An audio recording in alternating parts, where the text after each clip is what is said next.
Good afternoon and welcome to More Than Meets the Eye. I'm your host, Blind Prime, and for today we're going to be covering JP-93, a figure, a character in a figure that I have mixed feelings about. It ranges all over the place through wishes and wants, and happy and sad, and mad. It's a crazy figure, and we're going to talk about it today. And thank you for watching, and thank you for subscribing. Thank you so much for all the support you've given me throughout this past year and over a half. And I'm coming up on the second year anniversary of this channel in January. That's going to be fun. January 23rd, I think. I'm going to have to really look into it. But if you want to double check on that, that's the day I released the Hound video, which was my first Blindformers episode. Why Hound? Well, because Hound is one of my favorite Transformers, and I always like giving Hound some spotlight. And I really appreciate that when they did this HasLab Star Saber stuff, they gave Hound spotlight there too. I'm like, yeah, go Hound. The Target Earthrise Hound is supposed to be coming out soon, and I need to pick up one of those. I'm just interested in see how they changed it and what the differences are. But Hound is a cool figure, and I recommend Hound. But we're not talking about Hound today. We're talking about JP-93. And JP-93 is like the precursor to the SUV. This is the prehistoric SUV. This thing came from the primordial SUV ooze. So we're going to talk about it. Let's do a little size comparison of it to Cliffjumper here from Earthrise. Now we're going to do a nose-to-nose comparison, and we see that, or if you don't see, Cliffjumper is definitely skinnier than JP-93. JP-93's got about a finger's width of extra width on him. Now let's do a comparison of them to the sides, and here we go. Cliffjumper's nose, his front bumper, goes almost halfway across the front tire of JP-93 when they're bumper to bumper. And then we're going to put Cliffjumper on top to do a nice little comparison there. And JP-93 is definitely taller than Cliffjumper. So let's just put Cliffjumper down. And let's grab this handy dandy Lego pad. And we'll do a length comparison first, okay? Boom. So Cliffjumper in his vehicle mode is 16 studs long, and Cliffjumper in his vehicle mode is 6 studs wide. Isn't that neat? He's that isn't the average of 8 studs wide. Like, this guy could have been a wider Transformer and a longer one. He is both shorter and skinnier than the average on Transformers vehicles. And here we go right here. We've got 7 studs in height, which is about the same for most Transformers vehicles, though it is interesting, like I said, that he isn't as long. And we're going to get into that when we talk about the sculpt on him. So first off, let's talk about, plastic on this guy is some top-notch stuff. I don't like the fact that they use so much clear plastic on the roof sections, though it's understandable. They gotta get the that dome, that clear dome effect going for the vehicle, but I kind of wish they had done it the old-fashioned way, where they used to screw in the or glue in separate translucent panels, or they could have just painted the stuff. But nonetheless, basically the entire roof is clear, and just be aware of that when you're transforming him. You don't want to give any of these clear parts too much strain. They will crack on you. They will snap on you. They will bend on you slightly and then give you that little white line that runs through it that shows it's been creased. So just be aware of that, guys and gals. Be aware. Now let's talk about the sculpt work. So on the front, he's got a nice brush guard. It's really large, covers the entire front and off to the sides a bit, just like it did in the movie. We got the little 2 lights that stick up from the sides of it. He's got some really decent headlights in there.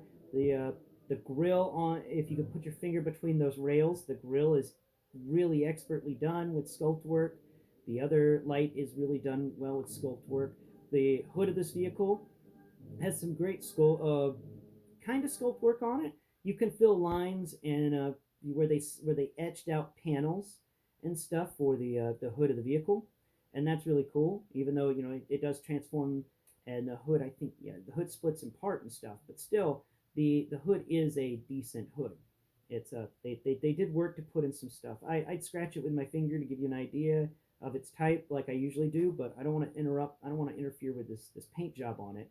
It's apparently got a nice one. Right here on the edge, we've got this little nubbin right here that is supposed to be for like an antenna. I don't know why it's just a nubbin though. It does confuse me why it's right there. It's a good spot for an antenna, but this set didn't come with anything. I mean, I don't think I even have the.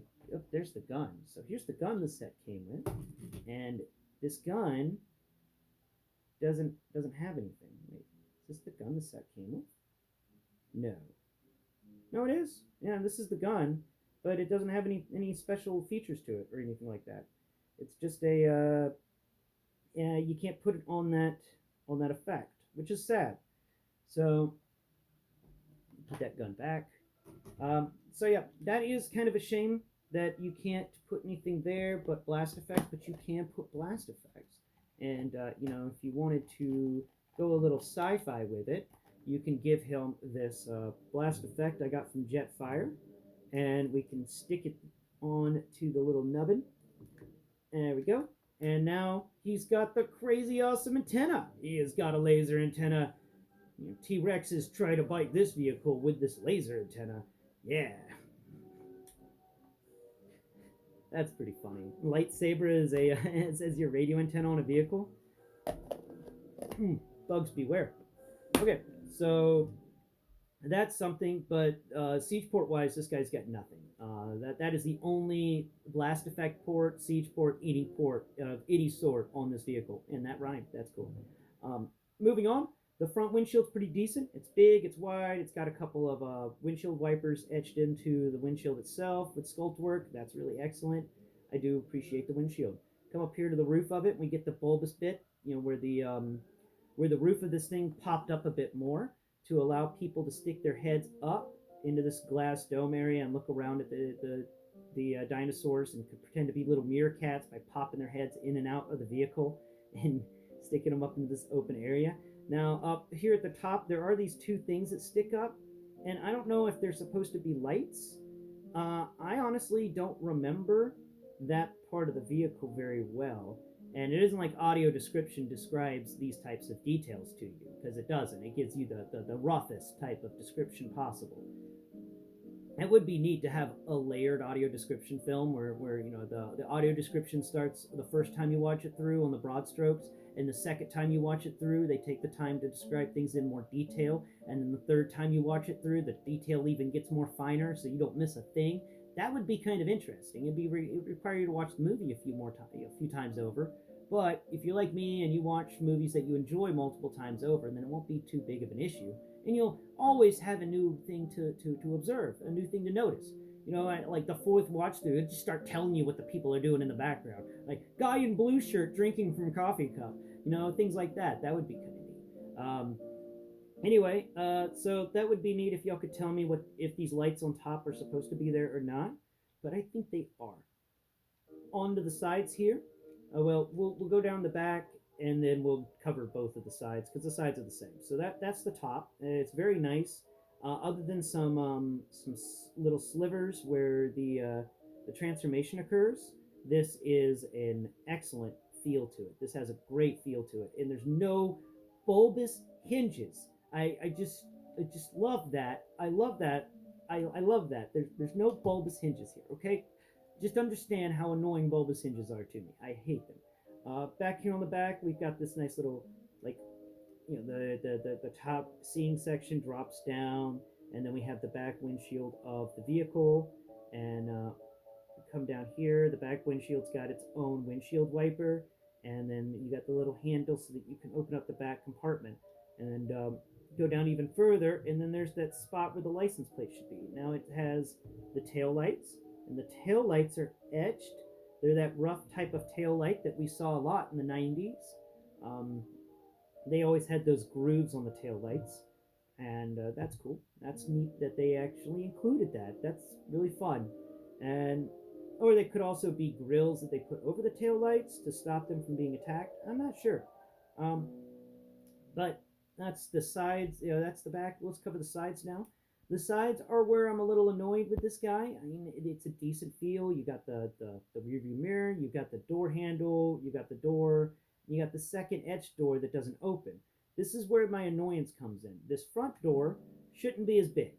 It should be either a little bit shorter to allow for this back door to have more feel to its look, or, and this is a big one, this vehicle mode needed to be slightly longer, because the thing about this SUV is it held people in the back and it held people in the front, and then it had a further back area where there was storage. So you don't get that with this. These back doors are too small. They're too skinny. This thing needed to be a bit longer, and it wasn't. I just need to, like Stretch Armstrong, just stretch it like a quarter of an inch longer to make it perfect. It's just so close to being excellent, and that is a shame. So the underside of this guy is very nondescript. It's very weird how empty the underside of this vehicle is, but they designed that so that it can fit onto the diorama piece. Again, they could have just designed the diorama piece to be different, but sadly, there's no way you can store any of your weapons in here, which is a big shame. It would have been cool if you could have stored the weapon under the vehicle. Like, let's showcase that real quick. So here's the weapon, and it would have been cool if you could just store it in here, like it could run all the way across. But sadly, it does not do that, which is a shame, because if it could, you could easily store this weapon underneath the carriage of this vehicle. There's enough of the undercarriage where this weapon could get stored, and honestly, I just think that is a major missed opportunity yet again. Wait, what is that off to the side? It does kind of feel like maybe that is siege port worthy.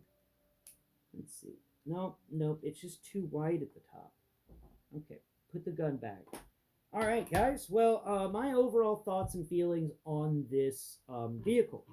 Well, one, we'll get the biases out of the way. Jurassic Park was an excellent movie, and recreating this scene with Transformers is excellent. So it's going to get automatic points for that. I'm just going to be announce the bias right out of the bat, right out of the gate. Biased announced. The scene that is built is excellent and definitely wins points for that. It I'm going to take away a point because it has no siege ports or anything else. It only has that one blast effect port that's not even wide enough to put a gun on, so you can have like a gun sitting there, which is a shame in my opinion. I am a lover of the siege ports and the blast effect ports. I mean, they could have just given us some of the small rectangular ones, or some sort of so no ports. That's going to get a negative point from me, and no weapon storage is going to get a negative point from me. This thing not being long enough is going to get a negative point from me. This vehicle needs to be a bit longer and a bit wider. So it's the wrong dimensions. It's close. Well, it's close to the right dimensions, but it's not the right dimensions. So it's going to get a negative point from me for all that, which finally puts it to I'm going to give this guy a 7 out of 10. He gets 3 negative slashes, but he's got a lot of positive stuff going for him. One, he is a unique mold. This is the first of his mold type.